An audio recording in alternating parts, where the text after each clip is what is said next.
خواننده علی مرشکال، شعر از موسی رمچای، تنظیم و عود فرج احمد، عاش بهنام حسین حاجی و سعید کهورستانی.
بین موم دخت بودم گرفتار، دلم یکتا و دوتا هست دلدار.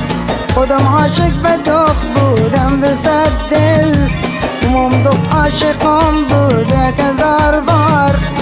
بین موم دخت بودم گرفتار، دلم یکتا و دوتا هست دلدار. خودم عاشق به دخت بودم به صد دل، موم دخت عاشقم بودن هزار بار.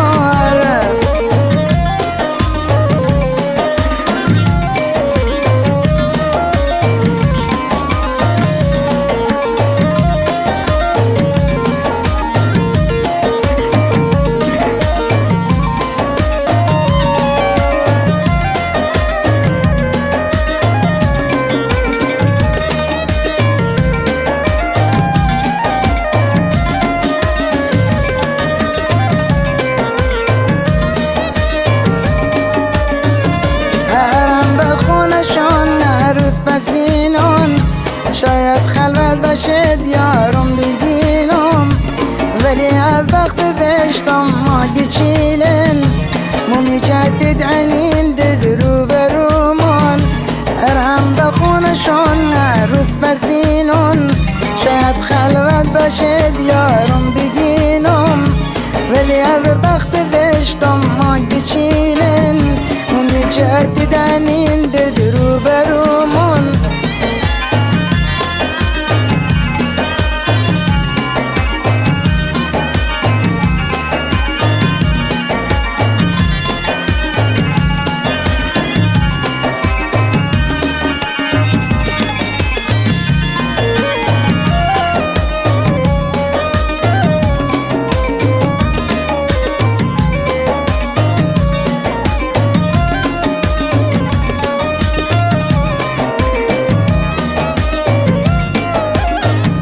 بخر توری کن بیت خواهی، اگود پابش برو بیا تو شایی. همی که پاخنست دخت قادر، همه چهزن بغم چون شرط گادی.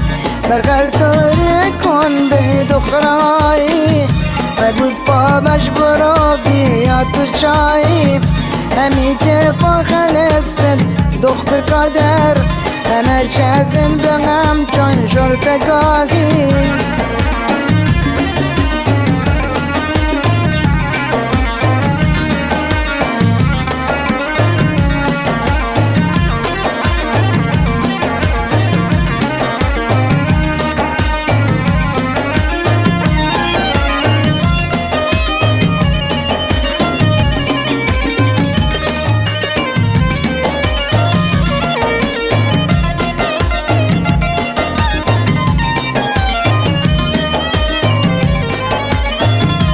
مجبورم بشم از اونجا فراری، بکارم ناخوره تنم چیاری.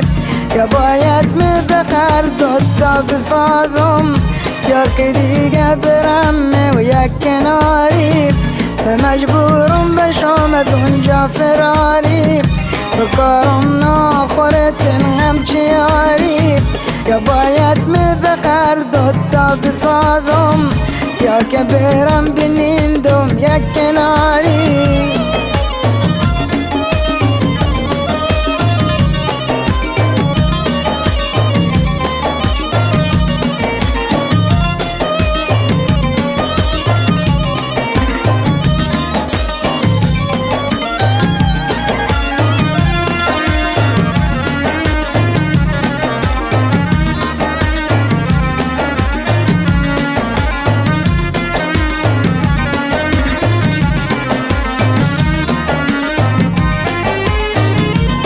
بین موم دخت بودم گرفتار دلم یک تنودت تا نفت دلدار خودم عاشق به دخت بودم بصد دل و موم دخت عاشقم بودن هزار بار بین موم دخت بودم گرفتار دلم یک تنودت تا نفت دلدار خودم عاشق به دخت بودم بصد دل ومن بغض عاشقكم